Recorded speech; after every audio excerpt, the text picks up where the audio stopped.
Have you ever wanted to kick Jace? Well, in Zendikar Rising, you can!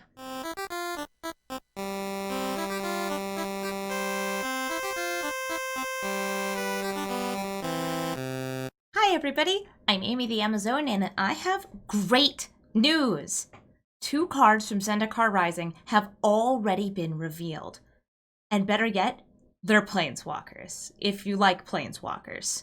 If you don't, well, actually, good news, these ones aren't too crazy. So I want to talk about Jace, Mirror Mage, and Nahiri, Heir of the Ancients. These were revealed on Twitter by Jimmy Wong and Becca Scott, and it's pretty cool to see these 2 characters return for Zendikar Rising. Let's talk about Jace first. So Jace, Mirror Mage, is a 3-mana Planeswalker, 1 colorless, 2 blue mana, not too expensive, has a lot of loyalty. And something we've never seen before in a Planeswalker. A kicker cost. So if you're not familiar with kicker cost, it is an additional cost you can pay while you're casting the card. You can't do it after the spell's already resolved. You can't do it when, let's say, the first half of the spell was countered, or if they do something in response. It's while you cast the spell. So Jace Mirror Mage costs 3 mana, or Jace Mirror Mage costs 5 mana. And if you pay that kicker cost, you end up getting a 1 loyalty copy of Jace Mirror Mage, and it is a non-legendary, so it doesn't die to the Planeswalker uniqueness rule, token copy. Cool. Jace only has 2 abilities. His first ability is a plus ability. You plus him, you scry 2. Great, scrying 2 is a fantastic way to set up your library for the next few turns. Throw things from the top of your library to the bottom, keep them up there, or get ready to draw one of them, because the other ability is a 0 cost, sort of. Draw a card and reveal it. This is giving your opponent some information. You remove a number of loyalty counters equal to that card's CMC from Jace Mirror Mage. So that means if it is a land, you... Sorry, I got distracted by something. As I was saying before my cat interrupted me, if you use Jace's 0 cost ability and you reveal something like a land, something that has 0 CMC, you don't remove any loyalty counters from Jace. That's pretty nice. But you do have to reveal the land that you've put into your hand. And it does count as drawing the card. That's important in case there's anything regarding drawing a second card in a turn, which we've seen recently in Eldraine and in M21. And if you reveal a card that has, say, CMC 5, you remove 5 loyalty counters from Jace. If Jace has less than 5 loyalty counters, you can still draw the card. Just Jace will die. He's gone. He's off the battlefield. So this makes a really neat interaction. You can cast Jace Mirror Mage with its kicker cost. So you have a 4 loyalty Planeswalker, and you take this original Planeswalker and you +1 him to 5 loyalty to scry 2.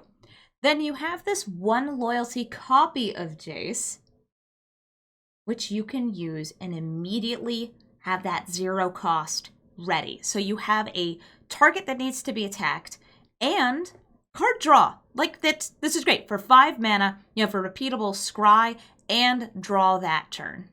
All in all, I think this Jace's best ability is his endurance. You've got a very, very durable Planeswalker here at 5 loyalty for 3 mana, or up to, I guess, 6 loyalty split across 2 targets. This is easy for something like Questing Beast to chip away at, but very difficult for small creatures in, say, a mono red deck to take down. But I don't think you need to take him down, because Jace Mirror Mage is one of those Planeswalkers that's not really a threat. All he's doing is drawing cards, which is good. It's kind of like the 4-mana Karn that was in Dominaria, except that guy could at least make creatures. This Jace, he ain't doing crap. He's just sitting around with his best friend, who is also himself climbing mountains and drawing cards.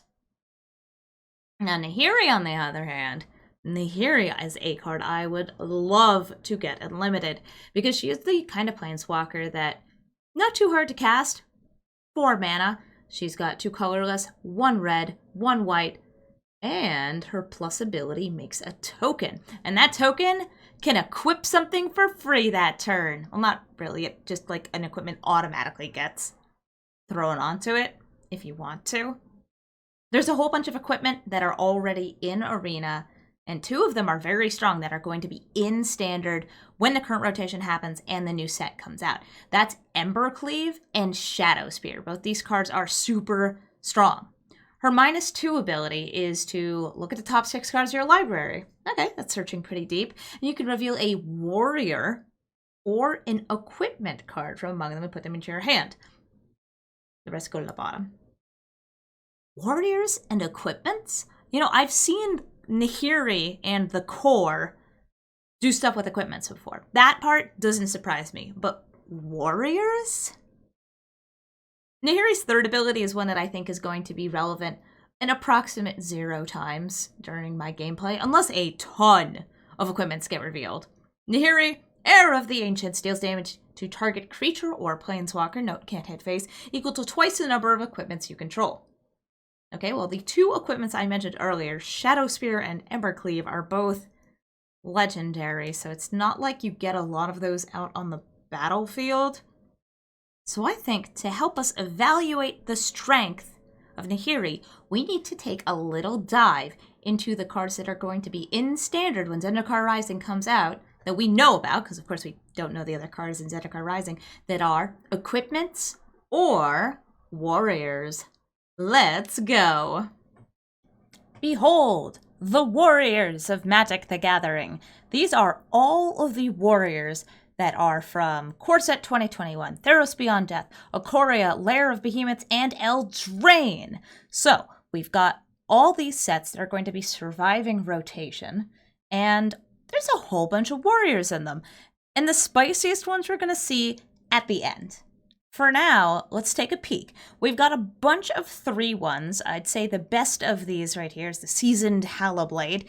This has some pretty good potential for aggressive decks. This has the ability to become indestructible, very relevant whenever there are board wipes around.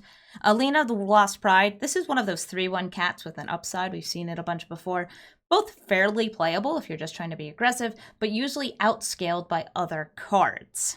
The next, I'd say, relevant warrior is Wildwood Tracker. But that one's in green, and it's really only useful in really aggressive elf decks. Not sure if elf decks are going to be a thing. Sure, there are elves on Zendikar, but elf tribal? Maybe not. There's actually a bunch of green warriors that I'm pretty into, like the Setessan Champion. The Setessan Champion is very, very good with enchantments. That's kind of the opposite of what we're looking for, which is equipments. And now we have the really cool and interesting ones. We've got things like Savvy Hunter. It only shares 0 colors with Nahiri, so I don't think that it's really something we need to be considering. Rada shares 1 color. We are sharing red. Rada is really a aggressive and also ramp card and a warrior. She's pretty cool. Don't really see her synergizing with Nahiri that much, but being able to find her with that minus ability is an upside. Now we're going to get into the Boros cards. These are the ones that are actually worth talking about. Why? Because they're good. There's 2 of them. You probably already know the other one. First one, Haktos. Haktos is a house. This 6/1 gets protection from everything except for a randomly selected CMC, 2, 3, or 4. What the downside is with Haktos is that it's really, really hard to equip things to him, because if Haktos has protection from the CMC of the equipment, you can't put it on him. That's a bummer. It means it's sort of synergy with Nahiri. Same colors, it's a warrior, very aggressive, good for attacking with, but hard to equip to. But here is a warrior worth running, Winota, Joiner of Forces. So I want to bring up something about that lovely Nahiri we saw before. Those warrior tokens she made, those are not human warrior tokens. Winota Joiner of Forces has been such a powerhouse. It's already been banned in a couple formats. Looking at you, Brawl, Historic.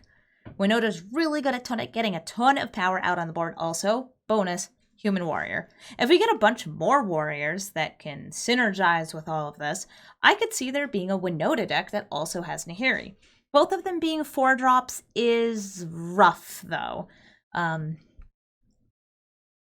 Usually aggressive decks and Winota decks don't want to be running a lot of 4-drops. That's really the high end of the deck, excluding things that you cheat out with Winota. And Winota can't cheat out a Planeswalker because it is not a human creature card.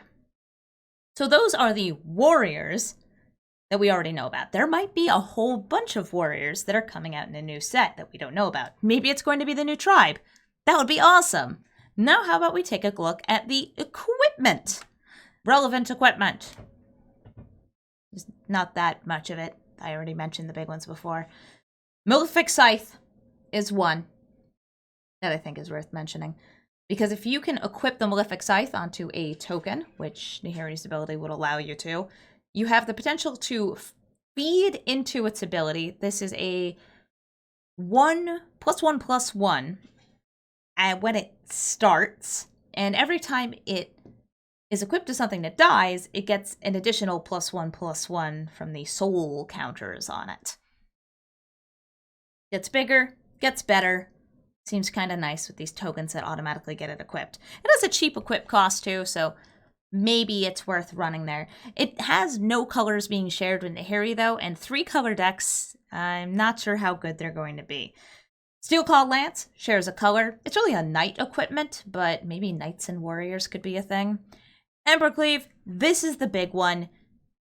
It's the +1/+1 trample and double strike. This thing's a house, but it's legendary. Really, really good in mono red. Any aggressive deck can run it. Gruul, that's where I like to run it. Boros occasionally has some fun with it. It's a really good card, and it's not rotating. Crystal Slipper, I could see being really nice with Nahiri, just because you throw it onto those tokens, and the tokens get haste. The other equipment, it's extremely limited. It's so limited. Bronze Sword. Okay, it's a 1-drop, and it's got really high equip cost, so I guess it's nice to get to cheat around that. It gives +2/+, oh, that's not very interesting. Shadow Spear, that's a baller card, and you can throw this into any deck that has creatures in it. Shadow Spear, not super stunning on just like a 1/1, but it's a good card, especially if mono red or any sort of very, very powerful life-draining deck takes hold of the meta. Shadow Spear, always going to be nice on a sideboard to put on your creatures and gain some life back. Also, bonus, lets you kill indestructible creatures and hit hexproof things. Now, why is Shadow Spear a card? This card's amazing. Short Sword, the traditional 1 mana +1/+1. It's nice and limited. Mirror Shield, very niche. It's good for giving things hexproof and also killing Death Touchers. Wings of Hubris, that's like, this is the last equipment that we have right now. And it's, well, it gives flying. Gives flying, you can make things unblockable. That's about it. So really not sure what we're going to see happen with Nahiri, because again, these are all the cards we know about that she synergizes with. But on her own, I'd say she's definitely going to be a house unlimited because she is a 4-mana walker who can spit out a token every single turn. That sounds good to me. Making anything that's like a permanent thing on the board, like a creature, that's very nice. Even if it's just a 1/1. It's not like Ashiok's 2/3s, but it's still there. It's good for being aggressive with. It's good for blocking if you need to. She's got a whole bunch of loyalty that can be chipped away at. Think of her as just gaining a little bit of life. Not as much life as Jace, but still a lot of life. And those are the 2 Planeswalkers that we have seen so far. I hope that you will tune in to both my YouTube channel and my Twitch as we hear more about the next set. And of course, I'll be doing a set review once all the cards are revealed from Zendikar Rising. May your future hold many kicked Jaces.